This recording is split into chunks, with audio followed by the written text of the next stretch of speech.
Dutch Bangla ও national ব্যাংকের লেনদেন বন্ধ থাকবে 5 দিন।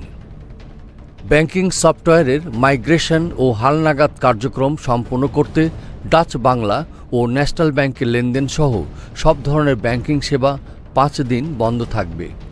বাংলাদেশ ব্যাংক এ তথ্য জানিয়েছে।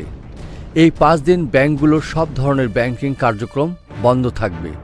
কেন্দ্রীয় ব্যাংক জানায় 31 ডিসেম্বর থেকে 4 জানুয়ারি পর্যন্ত 5 দিন বন্ধ থাকবে national bank. Core banking software হালনাগাদ করার উদ্দেশ্যে ন্যাশনাল ব্যাংক বন্ধ রাখা হবে।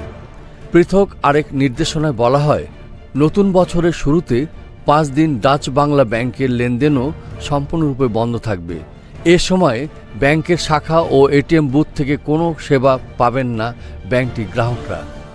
তবে ক্রেডিট কার্ড ও মোবাইল ব্যাংকিং সেবা রকেটের লেনদেন চালু থাকবে।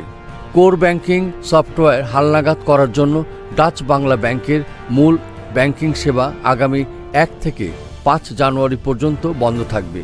এ সময়ের মধ্যে ব্যাংকটির কোনো গ্রাহক শাখায় যেমন লেনদেন করতে পারবেন না, তেমনি ব্যাংকটির এটিএম বুথ থেকেও টাকা তুলতে পারবেন না। এছাড়া ব্যাংকটির এজেন্ট ব্যাংকিং সেবা 30 ডিসেম্বর থেকে 5 জানুয়ারি পর্যন্ত মোট 7 দিন বন্ধ থাকবে। তবে এই বন্ধের মধ্যে সাপ্তাহিক ছুটি ও বছরের প্রথম দিন হিসাবে ব্যাংক হলিডে রয়েছে। এস আহমেদ রাজ, ডেস্ক রিপোর্ট, এই সময় টিভি, ঢাকা।